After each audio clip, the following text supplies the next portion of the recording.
আসসালামু আলাইকুম। দুবাইতে আমরা তো যেমন ডান বেজে করি, ডান বেজে প্রসেস করি, যেগুলি পার্টনার ইনভেস্টর অথবা হাই প্রফেশন ভিসায় যারা আছেন তাদেরটা।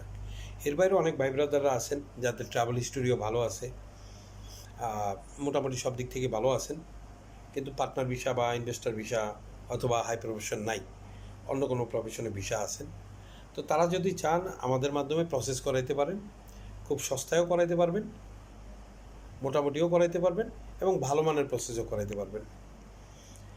তো যখনই প্রসেস করাবেন ইনশাল্লাহ, কানাডা যদি হয় তাহলে শতভাগ অরিজিনাল আপনার ইনভাইটেশন সহকারে প্রসেস করে দিতে পারবো, 100% অরিজিনাল ইনভাইটেশন।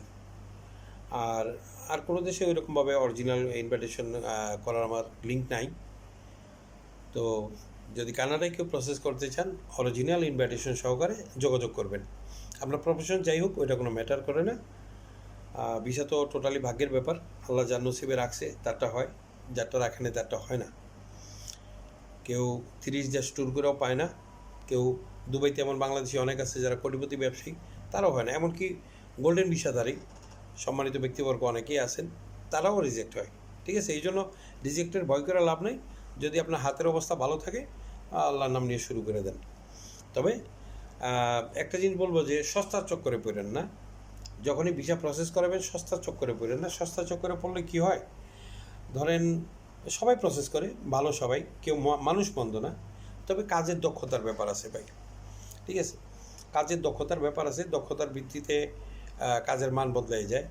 একজন ভালো মিস্ত্রির হাতে পড়লে একটা কাজ যেমন সুন্দরভাবে সম্পূর্ণ হয়, আরেকজন অদক্ষ মিস্ত্রির হাতে পড়লে সেই কাজটা ভিন্ন রকম হয়। তো যেমন ইতিহাস তো সবাই জানেন, তারপর একটু বলি। দ্বিতীয় যুদ্ধের সময় আপনার জাপানি সৈনিকরা নিজেদের এইম ঠিক করার জন্য এবং দক্ষতা বাড়ানোর জন্য চাইনিজদের উপরে জ্ঞানের দিয়ে খোঁচায় খোঁচায় হাতের দক্ষতা বাড়াইতো, সৈনিকের দক্ষতা বাড়াইতো। ঠিক আছে, এদিকে জাপানি সৈনিকের দক্ষতা বাড়তো ঠিকই, কিন্তু চাইনিজদের জান শেষ।